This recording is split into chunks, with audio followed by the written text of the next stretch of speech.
Good afternoon. It's Loren Lockman from the Tanglewood Wellness Center. I've been asked this morning to speak a little bit about hunger. What is hunger? How do we know if we're really hungry? What are we experiencing? Now, I'm here with a bunch of people that are fasting, and some of you have been experiencing some hunger these last few days, right? Mm-hmm. Or at least you've been experiencing what you call hunger, and what you've probably always called hunger. And it's easy to see how we think of the symptoms in the belly as hunger, because you wake up in the morning, or at some point during the day you get these sensations, and then you eat, and the sensations go away.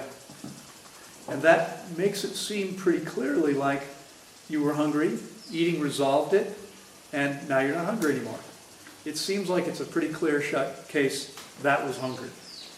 It's interesting, though, because when people tell me they're hungry, I'll usually say to them, what's it feel like?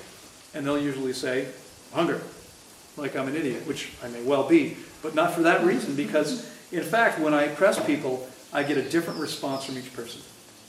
What's hunger to one person is emptiness. What's hunger to somebody else is jitteriness, or a headache, or some other symptom in the tummy, something uncomfortable. And this may come as a surprise to some of you, but I'm going to suggest that none of those things are actually hunger. None of them. Okay, how can that be? Well, it's a little bit confusing based on our experience, and everyone here has had experience for at least 20 plus years. Some of you a few more years than that even. Let me ask you a question. When we think about the stomach and the stomach calling attention to itself, what does that mean? So let me ask you a question. How many of you know where your pancreas is? I do. Most of you don't know where your pancreas is. How many of you know where your thyroid gland is? Some of you do, most of you don't. How many of you know where your liver is? Your gallbladder? How about your adrenal gland? You know, most of you are not raising your hand, and maybe it's just because you're lazy or bored, but I think a lot of people don't know where these things are. Why not? Well, you know, it's interesting because when people fast here, they often, as I said to you yesterday, I think, they often find their kidneys. What do I mean? Well, they start to have a bunch of discomfort back here on both sides. That's kidney pain because the kidneys are doing much of the work of detoxification. So people find their kidneys. If someone has a very fatty liver or a very toxic liver, they're often going to find their liver. They're going to have some liver discomfort. Some people, you've had issues with your pancreas. Mm-hmm. You know where your pancreas is because your pancreas every once in a while says, hey, yo, I'm here. Right? You know, it's calling attention to itself when it's not functioning properly. Most of us live our lives, we don't ever notice our thyroid or our adrenal gland or our pituitary or a lot of other things because they're quietly doing their job just as they're supposed to do. So we have no idea where they are. Why do we all know where our stomach is? It's because we've all grown up putting all kinds of stuff in here that doesn't belong in the human body. It doesn't belong in the stomach, and it creates all kinds of issues for the stomach. So the stuff we're experiencing, what we think is hunger, happens not because the body wants food, but actually just the opposite. Crazy. What do I mean? When we haven't eaten for a long enough time, these symptoms come up. Again, we think it's hunger. But what if what was really going on was that the body needed that break from processing food? Because remember, processing food takes more energy than anything else we do. So if your body's processing food, there isn't very much energy available to cleanse and heal. So it's only when we take enough time after eating that the body begins to be able to cleanse and heal the stomach. And that's what we're experiencing. Symptoms are almost always evidence the body's cleansing or healing. It's no different with the unpleasant symptoms we experience in the stomach. Okay? So how many of you know Rumi? What? Rumi, the 14th, 13th century poet. He was a Sufi mystic and poet and considered the most prolific poet who ever lived, wrote the most poems. He wrote about nature and love, and he wrote a poem called Fasting, which starts, there's hidden sweetness in the stomach's emptiness. Not for most people. My stomach's empty, give me something now, damn it, or I'll kill you. I mean, it's maybe a slight exaggeration, but Not really. most people don't experience emptiness as a pleasant sensation. But it can be. We don't need to be walking around with a brick in our belly all the time, except that most people do need that because it suppresses both their emotions that they don't want to feel and those physical sensations of cleansing that they don't want to feel. So there's a lot of people out there who are encouraging you, especially if you're on the fruit-based side of the spectrum as I am, they're telling you to eat as much fruit as you can. Carb the F up. There might be sillier advice out there, but I haven't seen it. The fact is that your body does not need tons and tons of carbs. It doesn't need that. What's going on for these people, the reason they run out of energy and don't feel good is because their body is starting to cleanse when they haven't eaten. If they eat more, it prevents that from happening. So when we have these sensations going on, if we give it enough time, they go away. And it's interesting, I was coaching a woman over the phone, and we had this conversation about hunger. And she was telling me that she ate every night before she went to bed. And I said, well, because I'm hungry. I eat every night before I go to bed. I said, well, there's a problem. The problem is that because processing food takes so much energy, if you're eating just before you go to sleep, you're not going to sleep very well.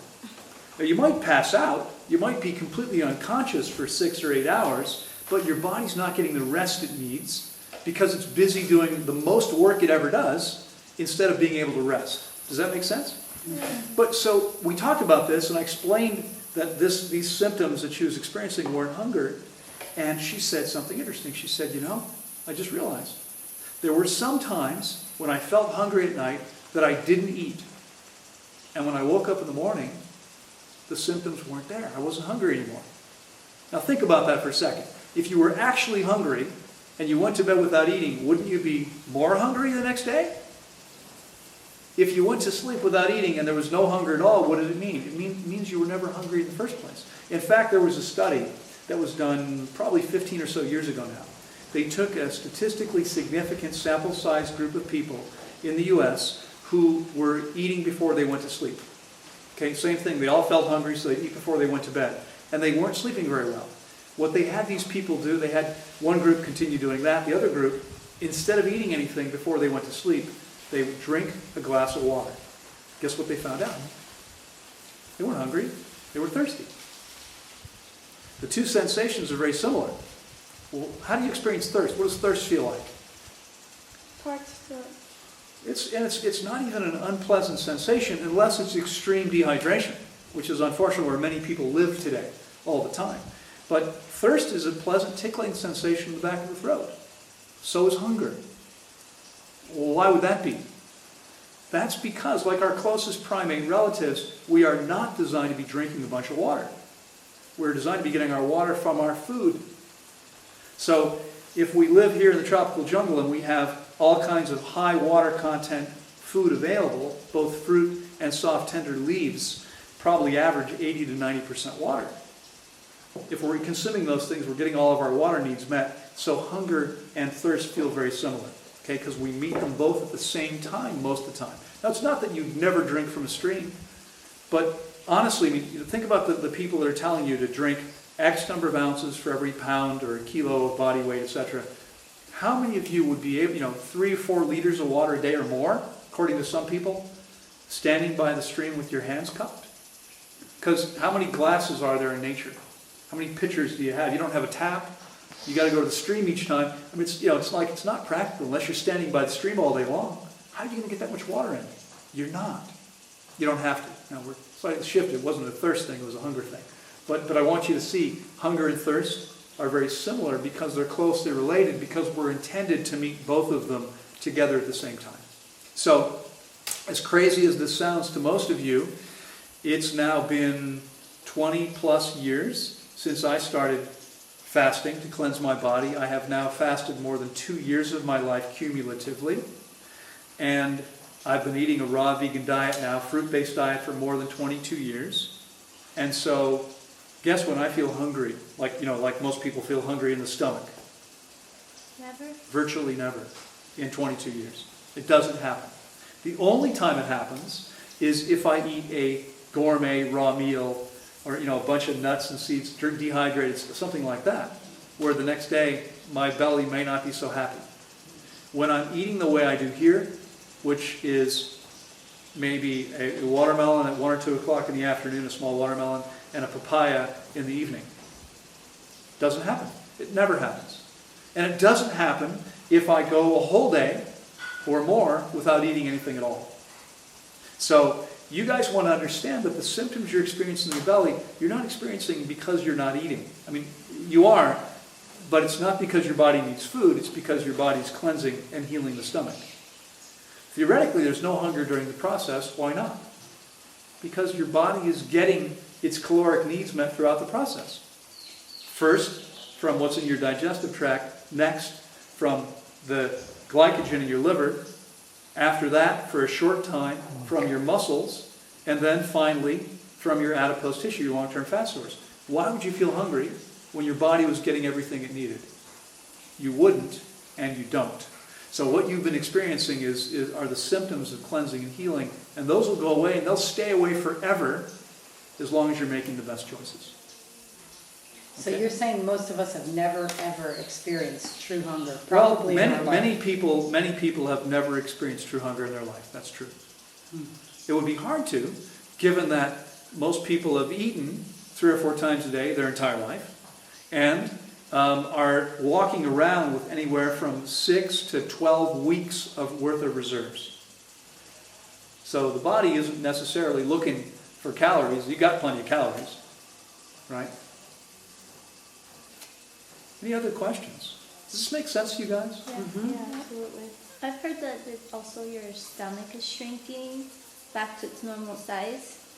Well, right. I don't really know whether the stomach actually shrinks very much. Your stomach is an elastic bag, roughly the size of your fist. Now think about how much food some people eat. They're putting it into a bag this size. It stretches. It's elastic, so it will go back to that size. But really, why would it ever need to be dramatically larger than that? Answer? It wouldn't. Okay? There are many people out there that advocate using smoothies to get enough calories in. Think about that. I'm going to fool the body. I can't eat enough, so I have to put it in the blender and mix it up so I can get it into my system. Because you can drink far more than you can eat. I mean, there are people that will take 20 bananas and put it in the blender with water and drink that. Who could eat 20 bananas at one time? I don't know about you guys. I can't do that. I eat 5 or 6 if they're any size, and that's plenty. I don't need any more than that. Nobody really does. I mean, obviously, if someone is doing 200-300 kilometers on a day on a bicycle, or running 100 miles on their feet, they're going to need more calories than someone that's being far less active. But let's be clear, first of all, that level of activity, of physical activity, is probably not very healthy for the body. If you want to do it, if you want to be a marathon runner, an ultra marathoner, that's fine. I wouldn't kid myself that I was doing something good for myself. I don't think you are. I mean, show me an animal that's going to exercise for 10 hours straight. Again, watch the cats. They sleep 16 hours a day and then there are short bursts of activity. Well, but that's something I thought it was something unique to humans, that we have that capacity to run for a long time. Well, apparently we do. But my point is, it's not necessarily something that's actually good for us.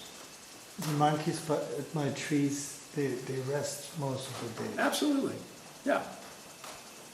So, something to think about. Anyway, I hope this has been helpful to you. Absolutely. Thanks. Yes.